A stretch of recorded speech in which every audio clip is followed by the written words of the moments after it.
BookTube. It is Tuesday, which means I am bringing you another Tag Tuesday. This week I am doing the classics tag. As always, I will leave a link to the original blog post or the original video for this tag down below. I wasn't tagged by anyone, I just decided to do it. So, got a glass of wine, questions on my laptop, let's get started. Question number 1 is a classic that you think is overhyped and that you didn't enjoy. This is my second attempt of doing this video, and I had to start completely all over because I spent like 6 minutes rambling about the goddamn Grapes of Wrath. My short answer to this question is The Grapes of Wrath by John Steinbeck. In general, I've read quite a few things by John Steinbeck. I don't get along with his writing. I think it's dense and boring, to be perfectly honest. His characters are not people I'm really interested in. He writes about time periods in American history I'm really not interested in. And yeah, I just find him incredibly dull. I later had to read Grapes of Wrath again for a college class. It was an advanced writer's workshop, and my professor in that class was really obsessed with writing environmental memoir literature. Don't ask me how that's helpful to most of us, but she was. So along with making us watch a Ken Burns documentary on the Great Depression, she also made us read The Grapes of Wrath to discuss it as a piece of environmental literature. I was not impressed with it then either. Sorry, Steinbeck fans. I just can't do it. Question number 2. Favorite time period to read about? I enjoy reading, well, actually, would it even be the late Edwardian? Edwardian to the end of the 20s, I think is quite interesting because you have a lot of really fun literature, I think. You have, the 1910s and 1920s are really popular for detective mysteries and stuff like that. I also really enjoy reading Regency, Jane Austen, obviously. I selectively enjoy reading Victorian literature. But I'm going to say selectively because there are a few like heavy hitter Victorian Gothic writers, because I think Dickens counts as Victorian. I'm not a Dickens fan. Like that's like a really huge outlier, not a fan of his works. Sorry. And I'm not a big fan of Mark Twain either, who, is kind of an American contemporary. I do quite like Edgar Allan Poe, but I think again that has to do with, him being a mystery novelist. Like he wrote a lot of mystery stories, along with Sir Arthur Conan Doyle, who I love Arthur Conan Doyle. So kind of maybe the Enlightenment is a good way of putting it. I like reading about the Enlightenment period. Question number 3 is, what is your favorite fairy tale? If we're talking about Grimm's era or predates the Grimm's brothers, I would probably say East of the Sun, West of the Moon, which I always say that, and then I always second guess whether or not I'm getting the cardinal directions right. But it's kind of a Beauty and the Beast story. If we expand what we consider a fairy tale, I would actually say Peter Pan, and I would argue that Peter Pan is kind of a fairy tale. It's kind of a modern classic fairy tale. Okay, question number 4, I'm slightly tweaking the wording just so it's a little bit more clear, and it's, what classic are you most embarrassed to not have read? Okay, I'm not really embarrassed about anything because I've read a lot of classics I didn't like, so now it's just kind of like, I don't feel that there's any canon of work that you have to read. There isn't. Read what you want to read, because I spent a lot of years reading shit I didn't like. One thing I will say, I'm not necessarily embarrassed, but I regret not finishing it, is War and Peace.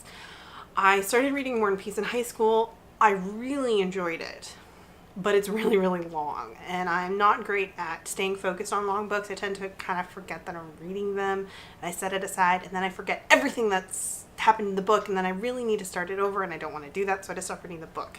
I've gotten better about not doing that because I just don't read all that many long books anymore. But yeah, I never finished reading War and Peace, so I can't say that I've read War and Peace, because technically I've only read the first half. And for my own kind of being able to say that I've finished it, finally reading the end of it, I wish I had finished it. Question number 5 is the top 5 classics that you want to read soon.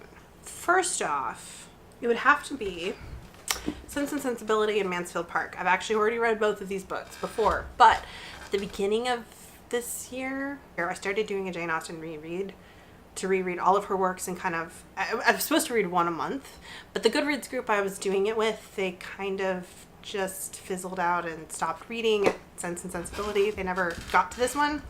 And I kept putting this one on TBRs and not getting it to it because there were so many like new releases that I wanted to read and fantasy I wanted to read, and I wasn't feeling in a classics mood.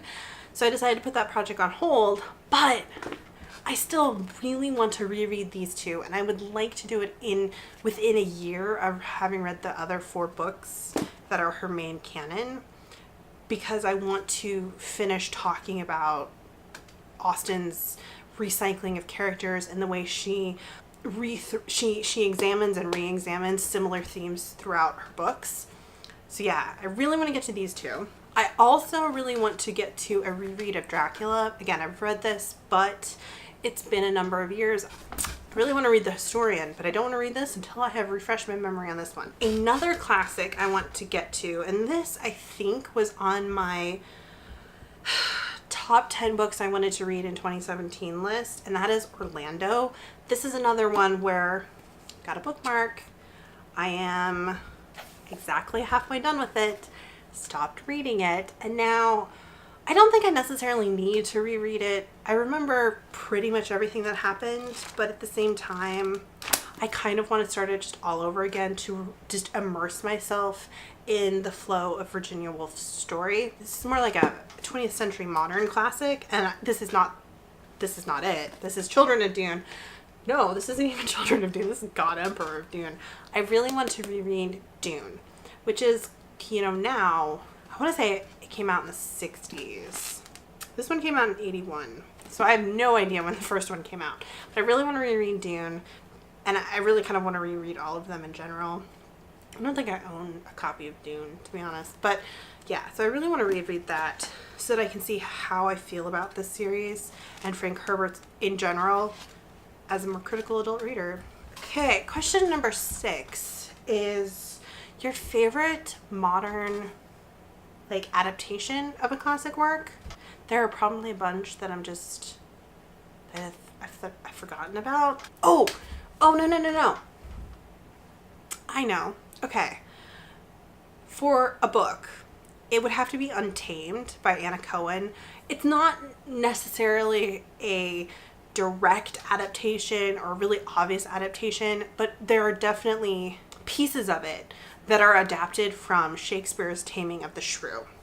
And it is a little Regency romance novel. It has a great kind of beta male Duke Marquess. I don't remember what Earl. I don't know what his title was, but he is fabulous. He does both he and the heroine do some cross-dressing. There's gambling. It's so good, and it definitely pulls from The Taming of the Shrew. So that's probably my favorite book adaptation. The modern adaptation. It's modern because it was written within the 2010s. Also, it's set in the Regency era based on Shakespeare, which is the Elizabethan era. So there'd be that. Then if we're talking movies, the BBC did an the BBC took a bunch of Shakespeare plays back in 2004, 2005. It was the summer Shakespeare Retold series. They did a bunch. They did Macbeth with Richard Armitage and James McAvoy, but I don't really like Macbeth, so I wasn't super into that adaptation. But if you're a big fan of Macbeth, you should check it out because they're chefs and there's murder, stuff like that. They did Much Ado About Nothing, and I think Billy Piper plays Hero. Don't remember who played Beatrice and Benedict. I know that if I saw them I would recognize both the actors, but I can't remember what they're called. But I will say that adaptation of Much Ado About Nothing was great because it twists the ending with Hero and Claudio in a way that really updates it, modernizes it, and I love it. The one decision they made at the end really was a great decision, and is one of the reasons why I don't like Joss Whedon's adaptation of Much Ado About Nothing, because he doesn't confront this glaring issue with Hero and Claudio that this adaptation did. But of this Summer Shakespeare Retold, there is a version of Taming of the Shrew. And it has Rufus Sewell and, oh, I can't remember her name. The actress who plays Moaning Myrtle in the Harry Potter films. And she is so good. She is so intense. She's an MP and she wants to marry him because she wants to run for, like, eventual prime minister, I think. And since he's titled, that gives her extra legitimacy in the government. And it is so good. It is so funny. Oh, it's great. So yeah, I really like that adaptation. Another adaptation I really love is Titus by Julie Taymor. Julie Taymor is a very odd stage director, filmmaker, etc. Titus is obviously an adaptation of Titus Andronicus. It's part rooted in kind of the ancient Rome that the play is rooted in, but it also has these strange fascist Nazi symbolism for parts. It takes some of its aesthetic from fascist Germany, and it's a hot mess of adaptive performance, but it's so cool. It's just really interesting, and Titus Andronicus is a really interesting play. So yeah, those are my... rambled on too long. Let's continue. Wow. Question number 7 is favorite movie or television show based on a classic book. So I've answered that question. Question number 8 is the worst classic to movie adaptation. Same thing. Okay, this one's real easy. It is the early 2000s. I'm actually not sure when it came out. If it was like the late 90s or the early 2000s adaptation of Mansfield Park. I'll insert a picture of the cover. It might be familiar to those of you who are like Austen fans. I see it, it crops up a lot. It's terrible. Mansfield Park is easily my least favorite of Jane Austen's book, far and away. But this one's bad. It really doesn't take much from the book, in my opinion, or what again, I have not read that book or watched this movie in a really long time, but it stands out in my memory as just being terrible. Okay, question number 9 is your favorite editions of like a classic run that you'd like to collect. So obviously, I own a lot of books in this Bantam Classic edition.